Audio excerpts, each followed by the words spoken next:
ఉండరు. మా యూనివర్సిటీ వచ్చిన బోర్డు ఎగ్జామ్ అయినా సరే, అకాడమిక్ అయినా సరే, ఫండ్స్ అయినా సరే మా యూనివర్సిటీ నుంచి వస్తాయి అని ఆర్టికల్ ప్రకారం ఉంది మ్యామ్.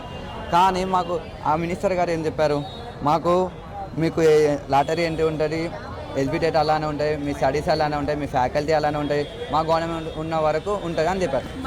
మీ గవర్నమెంట్ ఉన్న వరకు ఉంటుంది. మీ గవర్నమెంట్ ఇప్పుడు 2 years ఉంటాయి మ్యామ్.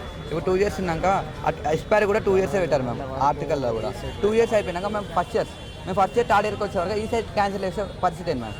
ప్రైవేట్ సెక్టార్లో ఉన్న వాళ్ళు క్యాన్సిల్ చేస్తారు, వాళ్ళకి హక్కు ఉన్నది, వాళ్ళు ఎట్లయినా క్యాన్సిల్ చేస్తారు. వాళ్ళ ఆర్టికల్ ప్రకారం కూడా ప్రైవేట్ వాళ్ళు గవర్నమెంట్ ఇప్పుడు ప్రైవేట్ వాళ్ళకి అప్ప చెప్తే వాళ్ళు 2 years ఎక్స్పైర్ అయిపోయినాక ఇంప్లిమెంట్ అంతా చేసినాక అవకాశం ఉండదు, గవర్నమెంట్ అడగడానికి కూడా అవకాశం ఉండదు, మేము అడగడానికి అవకాశం ఉండదు ఆర్టికల్ ప్రకారం చెప్పారు మేడం.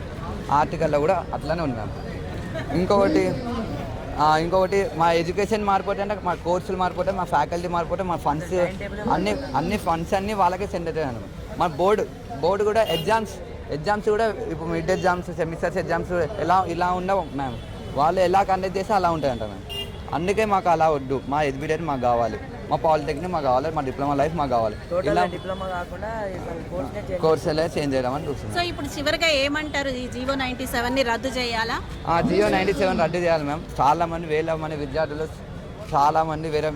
మంది విద్యార్థులు కష్టపడి పాలిసెట్ ర్యాంక్ కోసం, టాప్ కాలేజ్ కోసం చదివి 2 నెలలు కోచింగ్ సెంటర్కి వెళ్ళి చదివి వాళ్ళ తల్లిదండ్రులు కష్టపడి వచ్చి చదువుకుంటారు మ్యామ్ గవర్నమెంట్లో.